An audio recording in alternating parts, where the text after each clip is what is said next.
Hello there YouTube, and welcome to this new deck profile. So, first things first, as you might notice from the accent, I'm not your usual host Philly to the J.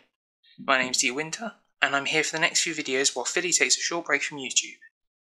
While I'm here, I'll be showing you some of my favourite decks and builds, some great options if you're wanting some fun in this rather Fiendsmith-dominated meta, and potentially in the future we'll be looking at some openings and some other deck profiles.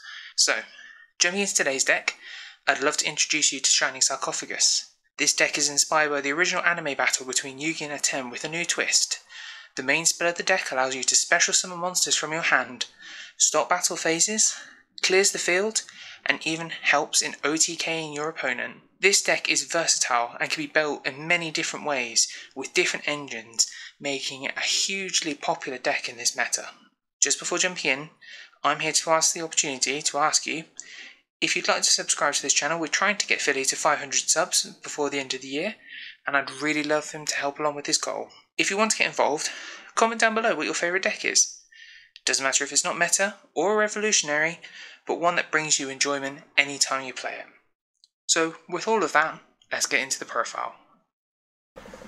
So starting off with the monster lineup, we have the deck with 3 Gadget Trio. So Gadget Trio, so when this card is normal or special summoned, you can add 1 Shining Sarcophagus from your deck or 1 spell or trap card to your hand. This card is the pure bread and butter of this deck. It allows you to add any of the missing pieces of your combo to your hand, as it can pretty much search any card from the deck. It can search anything from Shining Sarcophagus to get you to get on that special summoning train, to adding ties that bind. If you have a Shining Sarcophagus already and the Gadget Trio on the field, you can special summon 2 level 4s from the deck for free. Its second effect also means that when this card is destroyed by battle or card effect, you can set 1 Stronghold the Hidden Fortress from your deck.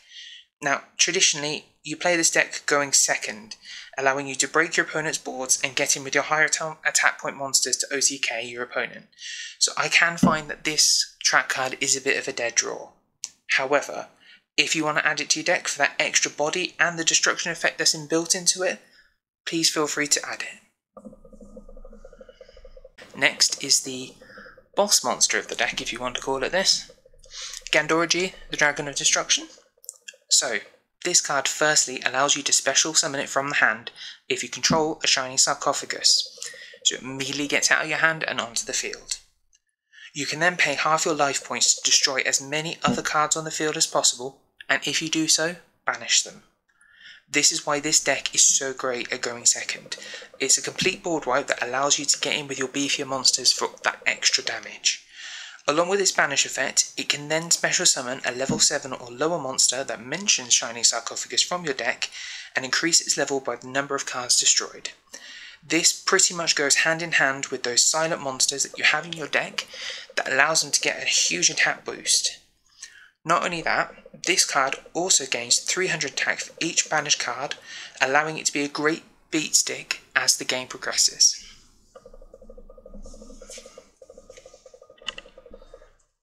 So, while we're on the subject of silent monsters, we do also play 2 Silent Swordsman 0 and 2 Silent Magician 0. So both these silent monsters, while on the field, do have the same effect, but change depending on the current game state. Magician 0 triggers when your opponent draws a card, either from their draw phase, or when they add cards from their deck to their hand through any other effect, while Swordsman changes its level through the standby phases. When each of these cards' level increase, and the level is now higher than their original level, they gain a 500 attack difference. However, each have a different effect on the field with Shining Sarcophagus active. Magician, when it's on the field and your opponent activates a spell card or effect, while you control a Shining Sarcophagus, you can negate the activation, and if you do, increase this card's level by 1. This is a quick effect, so this can be used as a great form of interruption for things getting over things like call by or special summons that might come in to affect your combo. Silent Swordsman's effect is that when your opponent activates a card or effect that targets a Shining Sarcophagus or a monster that mentions it that you control, you can quick effect also negate the activation and increase this card's level by 1 also. While Magician Zero's effect is probably going to be the one utilised when playing against your opponent the most, the targeting protection that Zero Swordsman provides helps you overcome monsters like SP Little Light, Moon of the Closed Heaven, and even Promethean Princess to stop your opponent from trying to break your board. You can play 2 of these, as they can be summoned by ties that bind, and I find that as the game progresses you are always needing these cards to help you push for the game in the grind. If you feel like you need to cut the deck down a little further, you can cut a copy of Swordsman Zero, as though its effect is great, you will find you are using Magicians more in the duels. So, what Yugi deck isn't complete without his signature monster? I play 2 copies of the Dark Magician, the Magician of Black Magic. So like many higher level monsters of this deck, if Shining Sarcophagus is on the field, you can special summon this card from the hand. This also becomes Dark Magician while it is on the field also, meaning that if you want to play more spells and the Dark Magician engine into the deck for more of that Yugi feel, this card allows you to play multiple copies of DM for fusing, defending, and beating down your opponent. In this variant that I have, we do play a very small Dark Magician package, which I will show later. So, if Dark Magician is destroyed by card effect and a level 5 or higher monster is on the field, you can special summon this card, and then you can set 1 spell or trap from your deck that mentions Dark Magician. The idea of this is to special summon this Dark Magician onto the field before Gandora is special summoned itself. You want this card to be taken by the effect to special summon itself and add a copy of Secrets of Dark Magic or the trap card to your field for next turn. This is great if you find yourself going first in the game of 3, letting you special a Grid Dragoon using it and the Gandora you have left over as a great form of interruption for next turn. Overall, Dark Magician's just a great card with a great attack. The effect is the only downside, that is if you don't have Shining Sarcophagus on the field, you can find they can be a bit of a brick in the hand. So speaking of bricks of the deck, we do play an Archfiend's Advent and a more Marshmallow. Now, Archfiend's Advent is one of the cards that a lot of people do cut from the decks. However, for my own personal preference, I do play this card because I do find it in situationals that the body it gives and the damage and its effects do actually come in handy. So, when you control a Shining Sarcophagus and you normal summon this card without tributing. This is one of the only cards where you cannot special summon it from the hand when you have Shining Sarcophagus on the field, which means that if you don't have the optimal hand, you can lose your normal summon for the turn. Other monsters, while it's face up, you control do gain 500 attack during your turn only. If this card is normal or special summoned, you can target 1 monster your opponent controls and take control of it until the end phase. However, that monster cannot attack unless you controlled a Shining Sarcophagus when this effect was activated. So to understand, if you clear the board with Gandora, and your opponent special summons a monster for any reason to help them prevent them from being gamed or to prevent them from being directly attacked, you can special summon this with Gandora and take control of the monster and help you push through the game. It's also a free body that if you decide that you want to use links or overlays in your extra deck, it's a perfect level 6 in there for you as well. It is a good card that would have been better if the special summon requirements would have been put into the card also, because you do feel it sometimes does stunt the momentum of the deck. So the final archetype monster that we do play is more Marshmallow. I know many people don't play this, but the deck variation that I run doesn't really use the extra deck as much and focuses more on board clears and damage. And I find that sometimes if you do struggle to kill in one turn, that this is a great card to fall back on. Now, similar to its original counterpart, this card, when you control a Shining Sarcophagus, this card cannot be destroyed by battle and also prevents your monsters from targeting any other monsters for attacks except this one. This card can also be special summoned from the hand if Shining Sarcophagus is on the field. However, this is only during your opponent's turn, though it is a quick effect. Lastly, if this card is destroyed by a card effect, you can special summon 1 more Marshmallow from your hand, deck, graveyard or banishment, except this card, and if you do, inflict 1000 damage to your opponent. However, in this deck we only do run 1, so this effect really isn't used. However, if you do find that you want to change up the deck a little bit and you want to add more ways to damage your opponent with battles and burn, It's a great card to add more than one in to see where you can get. So, as we're finished with the monster lineup, let's start with the spells. So, we'll give the spell cards that this deck is named from. We do play 3 Shining Sarcophagus. So, firstly, this card has inbuilt protection where it cannot be destroyed by monster effects.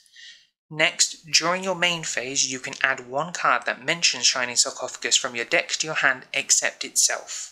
So the idea is that you can add Gandora or any other monsters to the hand for the damages, or in cases that you already have all the cards in your hand already, you can add a spell or trap from your deck to help you push through for that OTK. This deck is the literal Swiss Army knife of the deck, being flexible for any situation. Lastly, if your opponent also special summons a monster from the graveyard, except during the damage step, you can discard one spell card, then target one of those monsters and directly send it back to the graveyard. As this deck runs a high level of spells and a high number of them, you will always have ammunition for this effect. Sending a card also to the graveyard prevents a lot of destruction effects from triggering, allowing you to get over those difficult barriers you might face. You play 3 of these, as you always want to see this card in rotation. Without it, many of your cards fail to summon or work, but also help protect it, allowing you to really get stuck into your opponent's boards. Next, we also do run 3 Future Silence. So, Future Silence is a spell card that has 2 different effects, but each depend on what you're needing it for in order to progress in the game. So, the first effect it does have is you can add a monster that mentions Sarcophagus from your deck to your hand, and if you activated this during the battle phase while you already controlled a Shining Sarcophagus and a monster that mentions it, each player draws until they have 6 cards in their hand. You can only activate one of these once per turn. So the idea is, if your opponent is attacking into you with one of your Silent Magicians or Silent Swordsmen on the field, and you know it's going to be destroyed, you can quick play this, add a monster from the deck, such as your Gandora, such as the Dark Magician, such as any other card that you have in there as well. And then it also increases the level of the monster, such as Magician 0, as your opponent draws cards. Now, the only downside is you are allowing your opponents free draws. However, things like if you have the Magician on the field already, it jumps up a huge amount of levels already. So this card is a bit of a double edge, but I do find that you do need to run 3 of these in order to get your game progressing and in order for you to be able to add those monsters and push in for game also as well. Next, we play 2 copies of the Ties That Bind. So this spell card, if you control Shining Sarcophagus and a monster that mentions it, special summon up to 2 level 4 or lower monsters that have different names that do mention Shining Sarcophagus from the hand and or deck, and for the rest of the turn, after this card resolves, you cannot special summon from the extra deck. I usually get this card and throw out both Magicians out there. Now, as I said, the deck variant that I run with doesn't really use the extra deck, so the second effect where you cannot special summon from the extra deck doesn't really affect me in any way, especially for the OTK builds and for board clearing. However, you may feel that you might need to cut this card down if you do decide that you want to play those extra deck monsters in order to better support yourself going ahead. What you will find is Ties That Bind is a beautiful card that just allows you to add things such as the Gadget Trio, the Silent Magicians, or even the more Marshmallow, get them onto the field as long as you have the Shining Sarcophagus, and really help you get the ball rolling. So next, we do play 2 copies of Turn Silence. So Turn Silence, you can target one monster that you control, one face-up monster, increase its level by 3. Also, if you activated this card in response to your opponent's effect activating, and you already control a Shining Sarcophagus, and a monster that mentions it, you can negate that opponent's effect. Now, during damage calculation, if your monster that mentions Shining Sarcophagus battles, you can banish this card from the graveyard and immediately end the battle. You can only activate one of these per turn. So the idea is, if you are wanting to push in for game, just like you had with the other cards, you can activate Turn Silence to allow you to increase the level of your Silent Magician or your Silent Swordsman up to 3. If your opponent has already started to activate an effect that you know is going to target, this is a targeting prevention, so it allows you to negate the effect and just keep some monsters on the board in order for you to push through.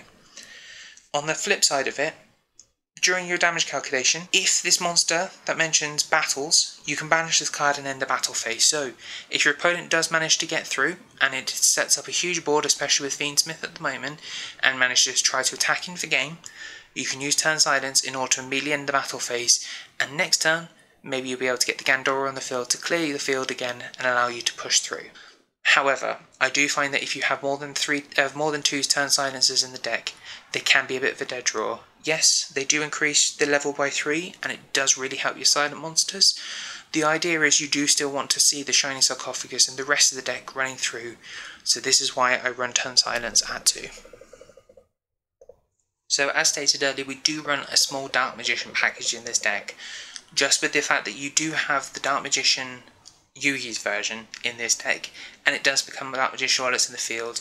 It doesn't hurt to add some cards to really help support your deck. So we do add 1 Secrets of Dark Magic, and we do also have 1 Dark Magic Mirror Force. So, as everyone knows, Secrets of Dark Magic is a quick play spell which allows you to fusion summon a Dark Magician fusion monster using the cards on the field. So the idea is when Gandora is summoned to the field and you've used its effect to special summon the Dark Magician, whether the Dark Magician's already affected itself by allowing it to add this card to the field, or if you already have it, you could then have the follow-up for the next turn that if your opponent starts to try and battle through your board, or tries to come back, you can activate this and immediately summon Dragoon, because the Dragoon, all it needs is a Dark Magician monster and 1 Dragon type, which, luckily, Gandora G is one of them. Now, on the other side, we do have the Dark Magic Mirror Force. So, when your opponent's monster declares an attack, or your opponent monster's effect is activated that would destroy a monster on the field, destroy as many attack point monsters your opponent controls, and then, if you control a Dark Magician, inflict 500 damage to your opponent for each monster destroyed. Also, for the rest of the turn after this card resolves, the first time each monster you control that mentions Shining Sarcophagus would be destroyed in battle, or card effect, it is not. It's a card that's a bit of a mouthful, but basically, if your monster tries to come in and tries to destroy all your cards on the field, you can flip this, and as long as you have Dark Magician on the effect, it does that extra burn damage. As I said previously, if you want to add in more Marshmallows into the deck and start burning your opponent while just beating them down or removing their cards, this is a perfect thing to add into the deck. However, I will say, because it is a trap card and we do go second, it's not always necessary.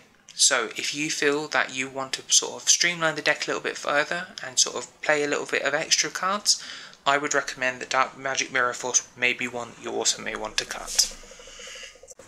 And just before we get to the last engine of the deck, we do have a couple of the standard staples that you will find in any deck. So we do play 3 Ash Blossom and 3 Infinite Impermanence. We also, because of the fact that this deck does not mind if cards are removed, you can also play 3 Dimension Shifter. And also, as I said previously, because the deck I run is mainly the OTK variation, and we want to look to push in to cause damage, I also play 2 Pot of Prosperity also as well. Feel free, however, to mix and match these depending on how you are feeling with the deck, how you feel that you need to make changes, but also your locals might be different to mine. If you feel like a lot of the decks in there are adding a lot of cards, feel free to add things like Droll and Lockbird in there.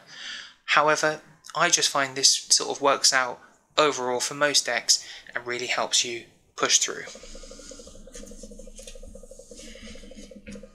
So, as I said previously, this deck is a brilliant and versatile deck that you can use, and you will find that you can find multiple engines in here that will easily find a home and help you sort of get a bit more fluidity in the deck, a little bit more expression, and it just shakes your opponent up a bit because they might not be expecting it. So we also play 3 Nadir Servant. We have 1 Dogmata Ecclesia, 1 Fleur de Lis. We also play 1 Maximus and 1 Dogmatica Punishment. So this is kind of self-explanatory. The Dogmatica Punishment and the Dogmatica Engine just allows you to remove cards from your extra deck in order to sort of stop your opponent from playing. We do play a number of extra deck monsters that when they are sent to the graveyard, they do also have additional effects as well. I don't really need to go into this too much further because everyone knows Dogmatica. Unfortunately, everyone has had experiences with them.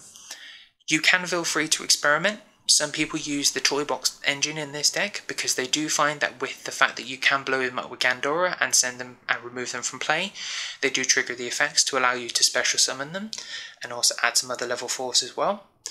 People do play these in different variations. I have seen Fiendsmith, I have seen Ubel, I've seen Pure. Just as with this deck, you can feel that you can be as expressive as you like and see what works for you. So as I've said throughout this deck profile, the deck I run is a mainly OTK and board clearing deck variant. However, you can express it in any way you feel possible. So please take this extra deck as the deck that I've personally,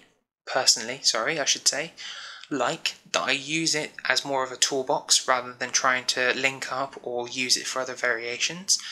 I just find a lot more use getting rid of cards through Dogmatica and through other variations that I don't really use it. However, the one card that you do need in the deck is Red Eyes Dark Dragoon.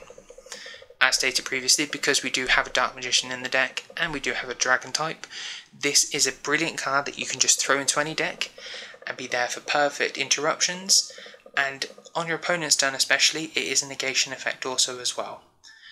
You can run more than one. As we only run one of the spell card, you don't really need to run too many more. However, as I said, it's a deck that's free for expression, so if you do feel like you want to add more, then please feel free to do so. So as I said, I use the extra deck more as a toolbox. So you might find these cards a little bit odd in what I'm choosing, but just from my own experience of playing this deck, this is how I like to run it. So we start off with 3 Elder Entity Entis. We have 3 Garuda Wings of Resonant Life. We have 2 Golden Cloud Beast Maolong. We also do play 1 Wind Pegasus at Altignista. Now, as I said, this is mainly used so when these are discarded from the extra deck, we do have effects. Entis allows you to destroy a card. You can also draw a card through Garuda, and the other 2 are just other forms of interruption that you can use also as well. We do also play Psyframe Omega, Meteoric Aggravator. We do also have Tri-Brigade Arms Bucephalus 2 as well. As I said, my extra deck is a little bit odd. I just use it more, as I said, to throw things out in regards to Dogmatica Punishment and other Ecclesia and Nadia's Servant. So if you feel that this is wrong, please don't shoot the messenger. This is just my personal preference. Whatever I say is my own personal opinion, and I know many people will have very, very different others, but just to make you aware as well. And then just in case we do ever need them, we do also play 1 the Dark Charmer, and we also have 1 Nightmare Unicorn. These are just for cases where the grind aim does go on a little bit and you've got all these monsters on the board and you don't seem to be able to push through. You can just play these cards and it's just an extra little benefit in order to bring back a Dark Monster from your opponent's graveyard, but also spin a card back into the deck as well. So, that is my deck profile in total. Now, if you are happy and you do like the variation of the deck I am showing today, then I am more than happy to make a deck combo video at a later date. As I said, thank you very much for listening to me. As I said, I'm not your usual person, but hopefully my voice hasn't been too annoying during this deck profile. As I said previously, if you'd like to like, comment and subscribe below, we need to get Philly to that 500 sub mark, because I'd love to be able to get to that before Christmas. So please, if you have any comments to do, please leave them below. I'll be happy to answer them as well. And if you have any queries or questions or any decks that you'd like to see in the future, please let us know. And as I said, you might be able to hear us a little bit soon with some more deck profiles. And with the new tins coming out at the end of September, I might also be doing some openings as well. We might even do a giveaway. Who knows? Anyway, thank you very much for your time. Have a lovely evening and see you later.